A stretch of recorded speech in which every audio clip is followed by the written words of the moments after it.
नमस्कार मंडळी. रामकृष्ण हरी. श्री स्वामी समर्थ. जय जय स्वामी समर्थ. आजच्या व्हिडिओमध्ये आपण कोजागिरी पौर्णिमेसंदर्भातील संपूर्ण माहिती जाणून घेणार आहोत. बघा, प्रथम जाणून घेऊ कोजागिरी पौर्णिमा कधी आहे. तर कोजागिरी पौर्णिमा यावर्षी आली आहे 6 ऑक्टोबर 2025 रोजी. तर ही पौर्णिमा आध्यात्मिकदृष्ट्या अतिशय महत्त्वाची तिथी, लक्ष्मीकारक तिथी म्हणून ती ओळखली जाते. प्रथम जाणून घेऊ पौर्णिमा प्रारंभ. तर कोजागिरी पौर्णिमा प्रारंभ हा 6 ऑक्टोबरला सोमवारी दुपारी 12:24 सुरू होत आहे आणि पौर्णिमा समाप्ती ही 7 तारखेला मंगळवारी सकाळी 9:18 समाप्त होत आहे. तर त्यामुळे कोजागिरी पौर्णिमेची पूजा मांडणी ही 6 तारखेच्या रात्री म्हणजे सोमवारच्या रात्री आपल्याला 12 वाजता करायची आहे आणि पौर्णिमेचा सत्यनारायण हा सुद्धा आपल्याला 6 तारखेला संध्याकाळी 6 नंतर तुम्ही करायचा आहे, म्हणजे सोमवारी संध्याकाळी करायचा आहे. आजच्या व्हिडिओमध्ये आपल्याला कोजागिरीच्या दिवशी घरात स्वास्तिक काढायची आहे. ते का काढायचं, कुठल्या ठिकाणी काढायचं आणि आपण कोजागिरी पौर्णिमेच्या रात्री चंद्र, इंद्र, कुबेर, माता लक्ष्मी यांची पूजा करण्यापूर्वी आपल्याला मुख्य दरवाजावर एक दिवा कसा लावायचा याबद्दल माहिती देखील पाहणार आहोत. बघा, आपल्या हिंदू धर्मात स्वास्तिकला खूप महत्त्व आहे. स्वास्तिक हे शुभतेचे आणि मांगल्याचे प्रतीक मानले जाते. स्वास्तिक म्हणजे चांगलं अस्तित्व प्रदान करणारा, चांगली शक्ती प्रदान करणारा. हे स्वास्तिक तुम्ही कोजागिरी पौर्णिमेला रात्री 6 नंतर काढू शकता. मासिक धर्म किंवा सुतक असेल तर काढता येणार नाही. तसेच हळद आणि कुंकू एकत्र करून स्वास्तिक काढावे. स्वास्तिक हे मांगल्य आणि शुभ प्रतीक आहे. त्यामुळे घरात नेहमी मंगलमय गोष्टी घडतात आणि कोणाच्याही वाईट नजरेचा किंवा नकारात्मकतेचा परिणाम होत नाही. त्यामुळे पौर्णिमेला आवर्जून स्वास्तिक हे काढावे. तर बघा, हे स्वास्तिक खालील 5 ठिकाणी काढायचे आहे. तर तुम्हाला ते मी सांगते. कोठे कोठे काढायचे आहेत तर ते स्वास्तिक. 1. जो प्रमुख दरवाजा आहे तिथे स्वास्तिक काढल्याने समोर येणारी नकारात्मकता खेचून घेण्याची ताकद त्यात असते. घरात येणाऱ्या माणसाच्या मनात द्वेष किंवा वाईट भावना असू शकते, त्याला थांबवण्यासाठी मुख्य दरवाजावर स्वास्तिक काढायची आहे. स्वास्तिक कधीही वेडवाकडं काढू नये. त्याच्या रेषा समप्रमाणात असाव्या. स्वास्तिक काढल्यानंतर बाजूला 2 रेषा मर्यादेच्या प्रतीक आणि 4 टिपके काढायला विसरू नका. किचन किंवा स्वयंपाकघर, जिथे अन्नपूर्णेचा वास असतो तिथे स्वयंपाक करताना आपलं मन वाईट असलं तरी त्या स्वास्तिकीकडे नजर केल्यावर मनातले सर्व वाईट विचार थांबतात आणि अन्नाद्वारे आपल्या स्वयंपाकात ते येत नाहीत. म्हणून आपल्याला अन्नाचा द्वेष लागत नाही. म्हणून इथे एक स्वास्तिक काढायचे आहे.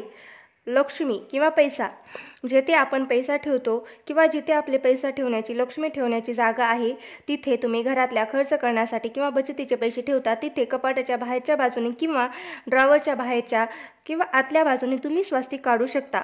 देवघराच्या पाठीमागे, प्रत्येकाच्या घरात देवघर असते आणि देवघर किंवा देवाच्या मूर्ती, फोटो जिथे आहेत त्यांच्या पाठीमागच्या भिंतीवर स्वास्तिक काढायचं आहे. मुलं अभ्यास करतात तिथे स्वास्तिक असेल तर त्यांच्या मनातील नकारात्मकता कमी होते. अशा प्रकारे या 5 ठिकाणी 5 ठिकाणी आपल्याला स्वास्तिक काढायचे आहेत आणि प्रत्येक स्वास्तिकीला हळद, कुंकू, अक्षता लावून धूप, दीप, नैवेद्य दाखवून घ्यायचा आहे. बघा, यानंतर कोजागिरी पौर्णिमेला सोमवारी रात्री 12 वाजता दिवा लावायचा आहे.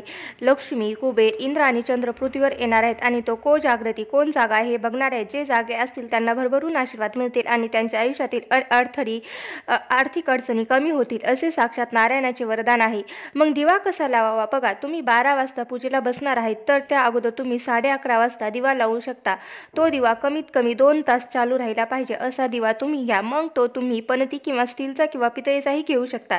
या दिव्यामध्ये तुम्हाला फुलवात लावायचे किंवा चौमुखी दिवा म्हणजे 4 वाती 4 दिशेला असतील अशा पद्धतीने वाती लावायच्या आहेत. ती वात कलव्याची म्हणजेच लाल रंगाची असावी किंवा मग तुम्ही कापसाच्या वातीला हळद कुंकू लावून ते लाल करू शकता. शुद्ध गाईचे तूप असावे. तूप नसेल तर तेलात थोडीशी हळद टाकून तो दिवा लावावा. दिवा खाली न ठेवता एखाद्या प्लेटमध्ये तांदूळ, हळद, कुंकू ठेवून त्यावर दिवा ठेवावा किंवा प्लेटमध्ये कुंकवाने स्वास्तिक काढून त्यावरती तो दिवा ठेवावा. तसेच दिव्याला हळद, कुंकू, अक्षता, फुलं अर्पण करावी. दिवा लावल्यावर देवीला अर्पण करताना आपले तोंड दक्षिण दिशेकडे येणार नाही याची काळजी घ्या. माता लक्ष्मीला प्रार्थना करायची आहे की मी आज ही सेवा करत आहे आणि माझ्या घरात तुला आमंत्रित करत आहे. तू या अष्टरूपांच्या स्वरूपात माझ्या घरात अखंड वास कर. दिवा मुख्य दरवाजा बाहेर लावायचा आहे. आता लावायचा नाही तर बाहेरून प्रवेश करताना उजव्या बाजूला हा दिवा माता लक्ष्मी आणि इंद्रदेवांच्या स्वागतासाठी लावला जातो. यामुळे घरातील नकारात्मक ऊर्जा दूर होते आणि विनाकारण होणारी भांडणे कमी होतात. तसेच लहान मुले, वयस्कर लोक, प्रेग्नेंट महिला किंवा कामाला जायचे असेल त्यांना जागा राहण्यासाठी फोर्स करू नका. सगळे झोपले तरी चालतील. तुम्ही तुमची सेवा करा. दिवा जास्त वेळ पेटता राहिला पाहिजे याची काळजी घ्या. तो शांत झाला किंवा विझला तर घाबरू नका. बघा, आता कोजागिरी पौर्णिमेला सेवेची सुरुवात रात्री 12 वाजता करावी. ते तुम्ही 1 तास कमीत कमी करू शकता. बघा, कोणतीही सेवा सुरू करण्यापूर्वी सर्वप्रथम गणपती बाप्पांना ओम गणगणपते नमः म्हणून नमस्कार करावा किंवा गणेश स्तोत्र म्हणावे. त्यानंतर आपले गुरु असणाऱ्या श्री स्वामी समर्थ यांच्या मंत्राची 1 माळ जप करावी. लक्ष्मी आणि विष्णूची सेवा. लक्ष्मी प्राप्तीच्या सेवेत श्री सुक्तम, कुंकुमार्चन, श्रीयंत्रावर, लक्ष्मी गायत्री मंत्र, महालक्ष्मी अष्टकम आणि कनकधारा स्तोत्र यापैकी जे शक्य असेल ते करावे. सेवेत 16 वेळा श्रीसुक्त, 16 वेळा विष्णू गायत्री मंत्र, 16 वेळा लक्ष्मी गायत्री मंत्र, 16 वेळा कुबेर मंत्र आणि 16 वेळा नववर्ण मंत्र म्हणावेत. तसेच लक्ष्मी मातेसोबत विष्णू भगवानांची सेवा म्हणून व्यंकटेश स्तोत्र एकदा आणि शक्य असल्यास विष्णू सहस्त्रनाम म्हणावे किंवा ऐकावे. कोजागिरी पौर्णिमेला भगवान विष्णू व माता लक्ष्मी यांची सेवा जास्तीत जास्त करावी. हे सर्व मंत्र मी तुम्हाला सांगते. कोजागिरी पौर्णिमेला आवर्जून चंद्राला दूध आणि पाणी एकत्र करून अर्घ्य द्यावे. तसेच पूजेमध्ये पांढऱ्या रंगाच्या मिठाईचा आणि पांढऱ्या फुलाचा तसेच गुलाब, कमळ आणि फुलांचा वापर करावा. पूजा करताना शक्यतो पांढरे वस्त्र घालावे.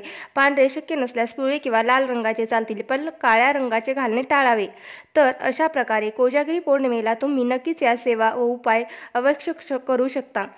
हा जर व्हिडिओ तुम्हाला आवडला असेल तर व्हिडिओला नक्की लाईक करा, शेअर करा आणि चॅनलला सबस्क्राईब करायला विसरू नका. माझा हा व्हिडिओ शेवटपर्यंत पाहिल्याबद्दल मी मनापासून तुमची आभारी आहे. धन्यवाद. श्री स्वामी समर्थ. रामकृष्ण हरी. श्री स्वामी समर्थ. जय जय स्वामी समर्थ.